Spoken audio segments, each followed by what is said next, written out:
Assalamualaikum warahmatullahi wabarakatuh. Perkenalkan, nama saya Sidik Nyamando, NPM 211021064. Di sini saya akan melakukan running data dan mengestimasi serta menginterpretasi model regresi dengan respon kualitatif untuk memenuhi tugas mata kuliah Ekonometrika 2. Data yang saya gunakan yaitu data bab 10 buku Agus Widarjono. Nah, dalam data ini itu menganalisis keputusan seseorang untuk membeli rumah atau tidaknya dengan variabel Y-nya adalah variabel dummy, yaitu probabilitas memiliki rumah, 1 jika memiliki rumah, 0 jika tidak memiliki rumah. Untuk X1-nya yaitu tingkat pendapatan dalam ribuan dolar, X2-nya status pernikahan, 1 jika menikah, 0 jika belum menikah. Dan untuk X3-nya yaitu jumlah keluarga per orang, X4-nya tingkat pendidikan per tahun, X5-nya umur kepala keluarga. Yang pertama, di sini kita akan mengestimasi terlebih dahulu model LPM atau Linear Probability Model. Kita masuk ke aplikasi Ifuse, kemudian kita pilih klik file, kemudian new, work life. Nah, maka akan tampil work life grid-nya. Karena di sini kita menggunakan data cross section, maka untuk work life struktur type-nya yaitu unstructured atau undead. Untuk jumlah observasinya yaitu 1000. Kemudian kita klik OK. Nah, setelah itu kita klik quick empty group. Nah, sebelum itu kita masuk dulu ke Excel dan kita copy data yang kita gunakan, yaitu data bab 10. Kita copy. Setelah itu kita masuk lagi ke Ifuse dan kita pastekan. Nah, setelah itu kita klik proc, kemudian make question. Nah, di sini kita dapat melihat tampilannya. Untuk C atau konstanta ini kita pindahkan ke samping Y untuk variabel Y-nya. Karena di sini kita akan mengestimasi model LPM, Linear Probability Model. Ini sama saja dengan kita mengestimasi metode OLS. Sehingga untuk metodenya yaitu LS, kemudian kita klik OK. Nah, setelah itu di sini akan tampil hasil dari runningnya. Dan kita klik name, kita beri nama Eki 01 LPM. Kemudian kita klik OK. Nah, setelah itu kita kita pilih dan kita copy. Oke, kemudian kita copy, kita pindahkan ke dalam Word kita.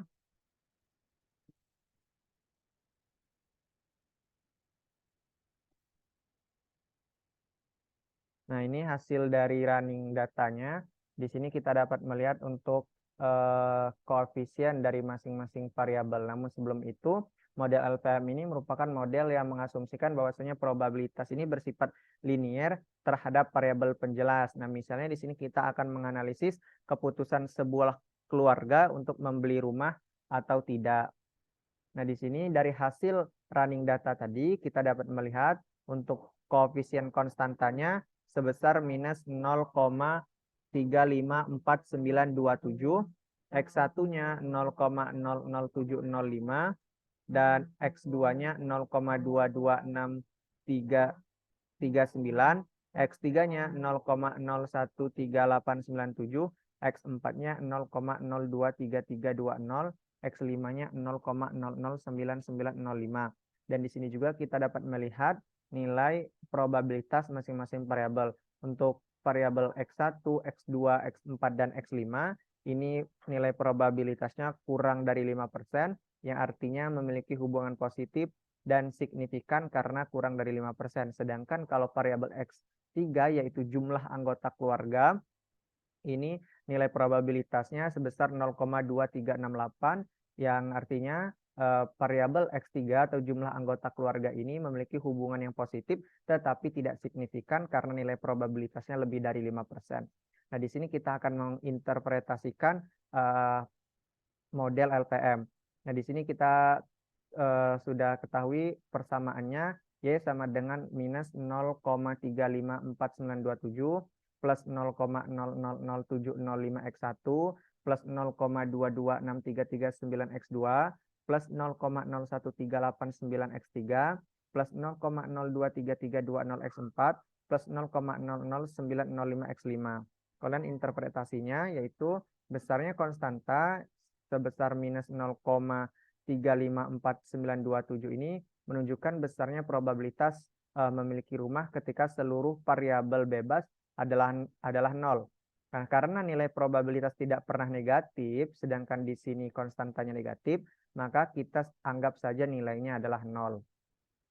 Nah, untuk koefisien pendapatan atau variabel X1 itu sebesar 0,000705, yang artinya jika terjadi kenaikan pendapatan sebesar $1.000, maka rata-rata probabilitas memiliki rumah akan naik sebesar 0,000705 dengan asumsi ceteris paribus. Nah, kemudian nilai koefisien status pernikahan sebesar 0,226339, berarti probabilitas orang yang sudah menikah ini untuk memiliki rumah ini meningkat sebesar 0,226339 dibandingkan orang yang belum menikah dengan asumsi ceteris paribus. Kemudian nilai koefisien jumlah anggota keluarga variabel X3 sebesar 0,013897, yang artinya jika terjadi kenaikan jumlah anggota keluarga sebesar 1 orang, maka rata-rata probabilitas milik rumah ini akan naik sebesar 0,013897 dengan asumsi ceteris paribus. Kemudian untuk koefisien tingkat pendidikan yaitu X4 sebesar 0,02320, berarti bahwa jika tingkat pendidikan seseorang ini meningkat 1 tahun, maka rata-rata probabilitas memiliki rumah ini akan naik sebesar 0,02320 dengan asumsi ceteris paribus. Kemudian untuk nilai koefisien umur kepala keluarga atau variabel X5 sebesar 0,00905, yang artinya jika umur kepala keluarga bertambah 1 tahun, maka rata-rata probabilitas memiliki rumah ini akan naik sebesar 0,0905 dengan asumsi ceteris paribus. Nah, kita juga tadi telah melihat nilai masing-masing probabilitas masing-masing variabel, yaitu variabel X1, X2, X4, dan X5 itu menunjukkan hubungan yang positif dan signifikan pada alfa 5% karena nilai probabilitas masing-masing variabel itu kurang dari 5%. Akan tetapi untuk variabel X3 yaitu jumlah anggota keluarga itu menunjukkan hubungan yang positif tetapi tidak signifikan karena nilai probabilitasnya itu lebih dari 5%. Nah, selanjutnya setelah kita mengestimasi model LVM, di sini kita akan mengestimasi model logit. Kemudian untuk mengestimasinya kita kembali ke aplikasi Ivius, kembali, kemudian kita pilih objek, kemudian copy objek. Nah, setelah kita copy objek, kita klik estimate. Nah, karena kita di sini ingin mengestimasi model logit atau probit, maka untuk metodenya di sini kita pilih binary. Nah, yang pertama di sini kita akan mengestimasi terlebih dahulu model logit. Oleh karena itu untuk binary estimation metodenya kita pilih logit. Kemudian kita klik OK. Nah, kita beri nama yaitu logit. Kemudian kita klik OK. Nah, setelah itu, setelah kita mendapatkan hasil running datanya, kita copy. Kemudian kita copy dan kita masukkan ke dalam Word. Nah, di sini kita dapat melihat dari hasil running data yang telah kita lakukan untuk koefisien konstantanya yaitu minus 4,888317. Untuk koefisien X1-nya 0,008442. Untuk X3-nya 1,078795. X3 0,04024.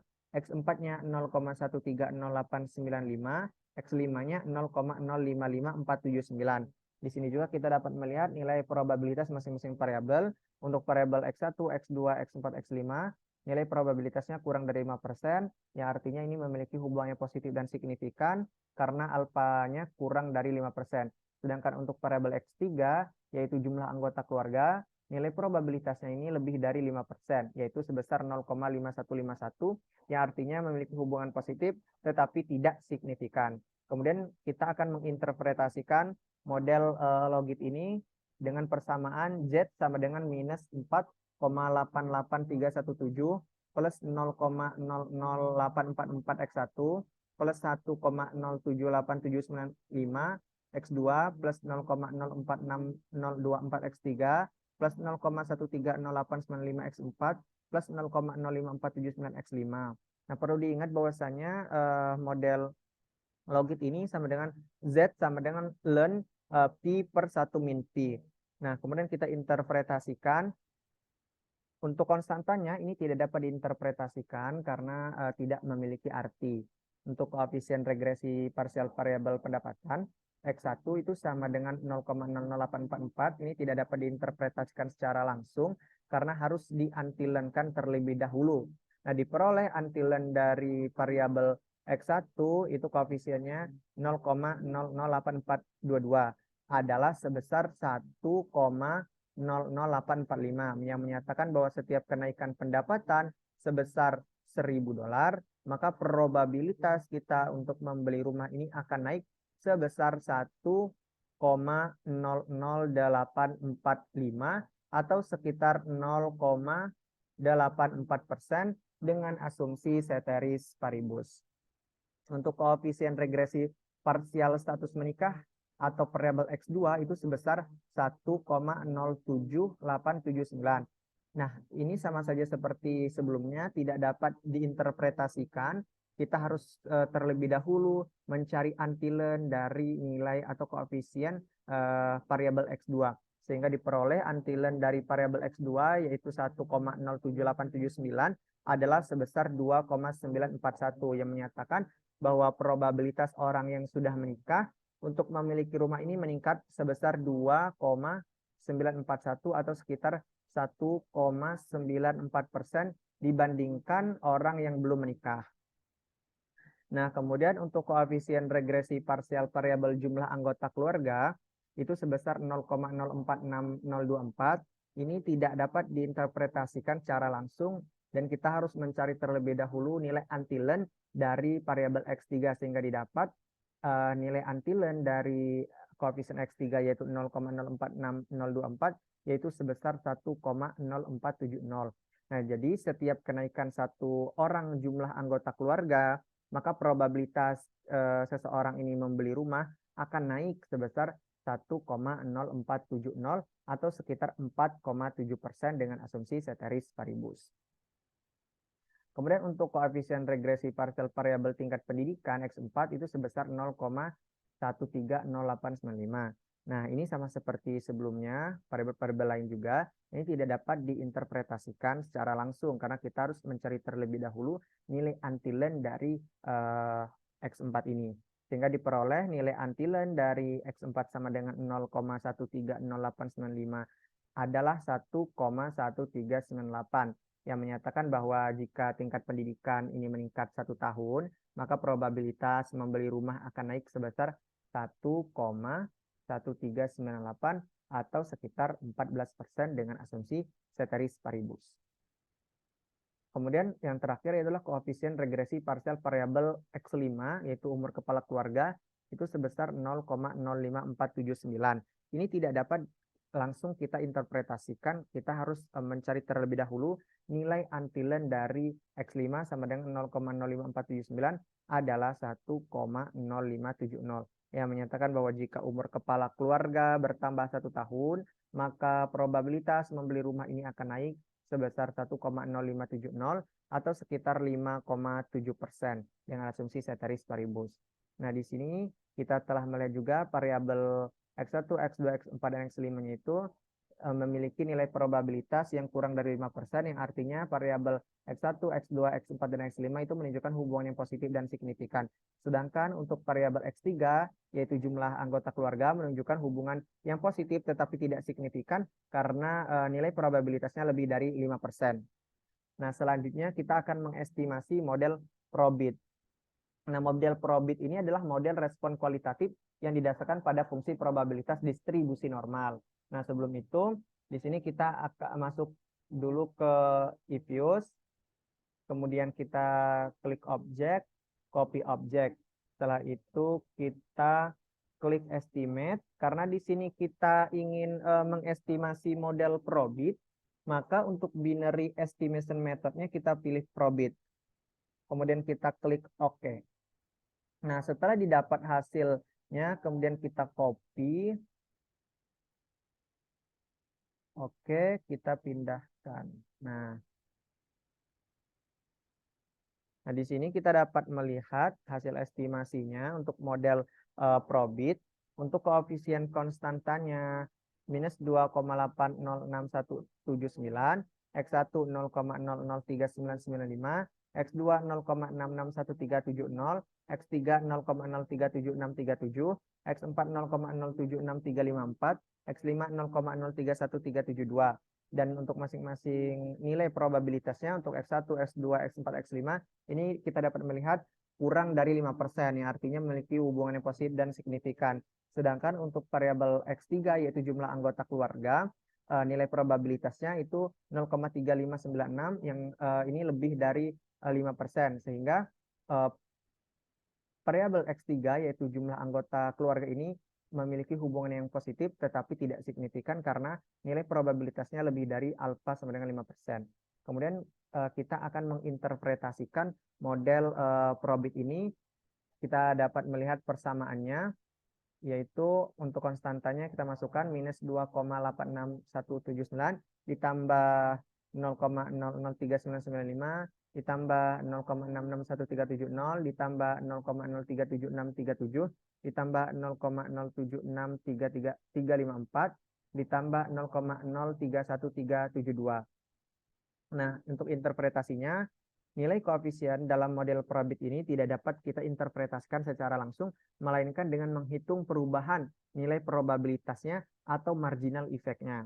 Misalnya di sini kita mau ambil tingkat pendapatan rumah tangga dengan penghasilan $50.000 dan $60.000 dengan status menikah, jumlah anggota keluarganya 4 orang, tingkat pendidikan 18 tahun, dan umur kepala keluarga 50 tahun.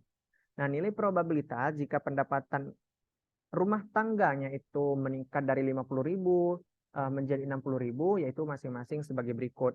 Untuk nilai probabilitas pendapatan rumah tangga sebesar 50, yang pertama di sini kita masukkan terlebih dahulu model persamaan probitnya. Kita masukkan untuk X1-nya nilainya atau angkanya 50, untuk X2-nya yaitu status pernikahan, karena di sini berstatus menikah, maka nilainya 1, plus untuk X3-nya yaitu jumlah anggota keluarganya sebesar 4 orang, kemudian untuk tingkat pendidikannya itu 18 tahun, dan umur kepala keluarganya 50 tahun. Sehingga dari hasil penjumlahan ini kita mendapatkan jumlah yaitu 1,15.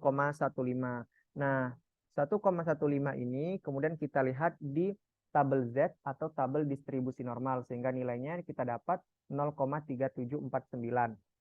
Kemudian untuk nilai probabilitas pendapatan rumah tangga dengan pendapatan 60.000 yaitu sama seperti yang sebelumnya, yang hanya kita ganti adalah nilai dari variabel X1 atau pendapatan. Kita masukkan nilainya yaitu 60, sehingga kita jumlahkan hasilnya 1,19.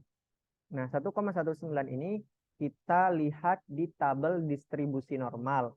Nah, nilai dari 1,19 di tabel distribusi normal yaitu sebesar 0,3830.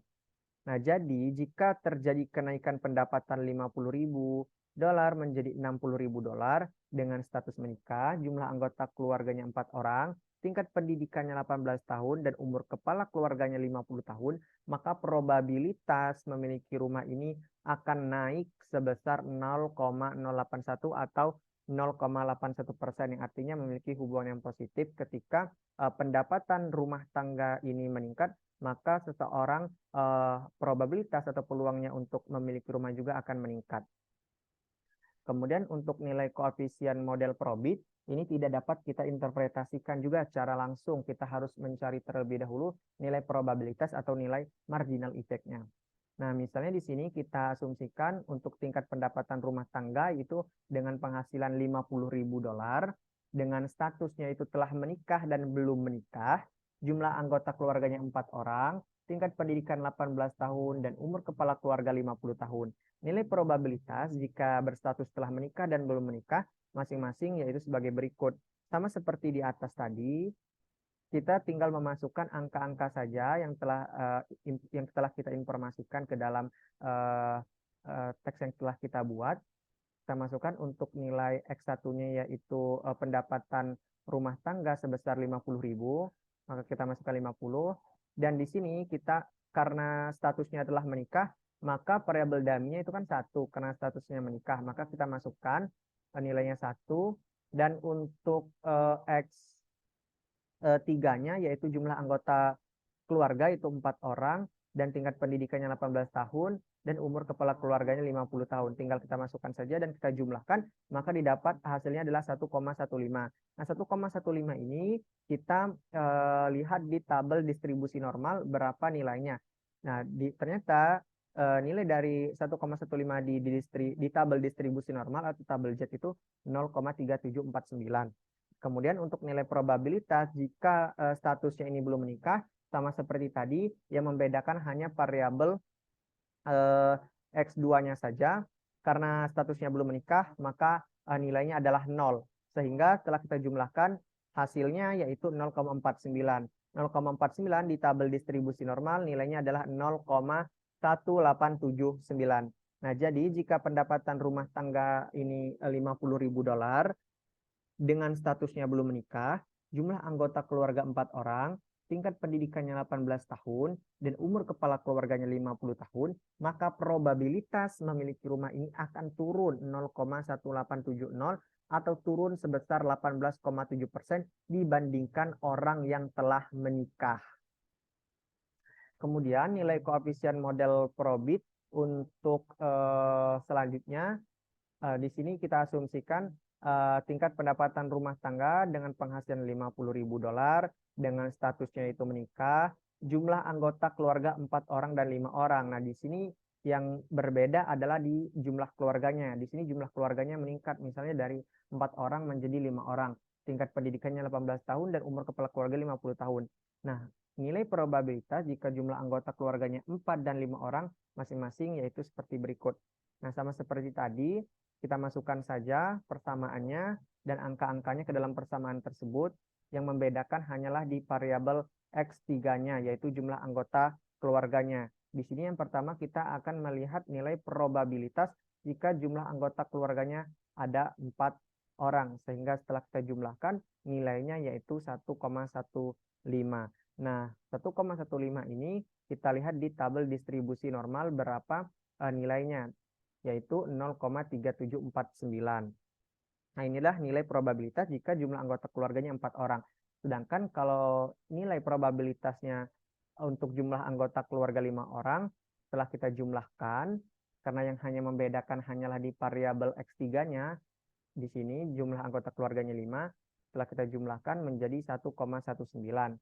Nah, 1,19 ini kita lihat di tabel distribusi normal, nilainya adalah 0,3830. Nah, jadi jika pendapatan rumah tangga $50.000 dengan status menikah, jumlah anggota keluarga 4 dan 5 orang, tingkat pendidikan 18 tahun, dan umur kepala keluarga 50 tahun, maka probabilitas kita memiliki rumah ini akan naik sebesar 0,0081 atau naik sebesar 0,81%. Nah, selanjutnya di sini misalkan kita ambil tingkat pendapatan rumah tangga dengan penghasilan $50.000 dengan status menikah, jumlah anggota keluarga 4 orang, tingkat pendidikannya 18 dan 20 tahun. Nah, di sini kita dapat melihat yang berubah itu tingkat pendidikannya yang dari 18 dan 20 tahun. Umur kepala keluarganya tetap 50 tahun. Maka nilai probabilitas jika tingkat pendidikannya 18 dan 20 tahun yaitu seperti berikut. Nah, nilai probabilitas jika pendidikannya 18 tahun sama seperti tadi kita jumlahkan, yang hanya membedakan adalah di variabel X4-nya yaitu 18. Kita ganti sehingga hasil penjumlahannya itu 1,15. Kemudian kita lihat di tabel distribusi normal sebesar 0,3749. Untuk nilai probabilitas dengan tingkat pendidikan 20 tahun, tinggal kita masukkan saja, yang membedakan hanya di nilai variabel X4-nya saja, kita masukkan angka 20, maka hasil penjumlahannya yaitu 1,30. Nah, 1,30 ini kita lihat di tabel Z atau tabel distribusi normal nilainya sebesar 0,4032. Nah, jadi jika pendapatan rumah tangga ini $50.000 dengan status menikah, maka jumlah anggota keluarganya 4 orang, tingkat pendidikan 18 dan 20 tahun, umur kepala keluarganya 50 tahun, maka probabilitas memiliki rumah ini akan naik sebesar 0,283 atau naik sebesar 2,83%. Nah, selanjutnya nilai koefisien model Probit. Nah, dimisalkan kita ambil tingkat pendapatan rumah tangga dengan penghasilan $50.000 dengan statusnya menikah, jumlah anggota keluarganya 4 orang, tingkat pendidikan 18 tahun, dan umur kepala keluarganya 50 dan 60 tahun. Yang membedakan di sini yaitu umur kepala keluarga yaitu 50 dan 60 tahun. Maka nilai probabilitas jika umur kepala keluarganya 50 dan 60 tahun yaitu seperti berikut. Nah, nilai probabilitasnya jika umur kepala keluarganya 50 tahun itu setelah kita jumlahkan hasilnya 1,115. Nah, 1,15 ini kita lihat nilainya di tabel distribusi normal atau tabel Z. Nah, nilainya yaitu 0,3749. Untuk nilai probabilitas jika umur kepala keluarga itu 60 tahun, maka di sini kita hanya memasukkan 60 tahun. Karena nilai probabilitas umur kepala keluarganya yaitu 60 tahun. Maka setelah kita estimasi, nilai probabilitasnya yaitu 1,46. Nah, 1,46 ini kita lihat di tabel distribusi normal nilainya berapa. Nah, nilainya didapat 0,4265. Nah, jadi jika pendapatan rumah tangga itu $50.000 dengan status menikah, jumlah anggota keluarganya 4 orang, tingkat pendidikan 18 tahun, umur kepala keluarga 50 tahun, maka probabilitas memiliki rumah ini akan naik sebesar 0,0516 atau naik sebesar 5,16%. Jadi peningkatan umur kepala keluarga ini berpengaruh positif terhadap probabilitas atau kemauan seseorang untuk memiliki rumah. Dan variabel X1, X2, X4, dan X5-nya itu menunjukkan hubungan yang positif dan signifikan karena alfanya atau nilai probabilitasnya itu kurang dari 5%. Nah, sedangkan untuk variabel X3 yaitu jumlah anggota keluarga itu menunjukkan hubungan yang positif tetapi tidak signifikan karena nilai probabilitasnya lebih dari 5%. Nah, baik, sekian yang bisa saya sampaikan dan bisa saya presentasikan mengenai estimasi model respon kualitatif. Semoga ini dapat bermanfaat. Saya akhiri. Wassalamualaikum warahmatullahi wabarakatuh.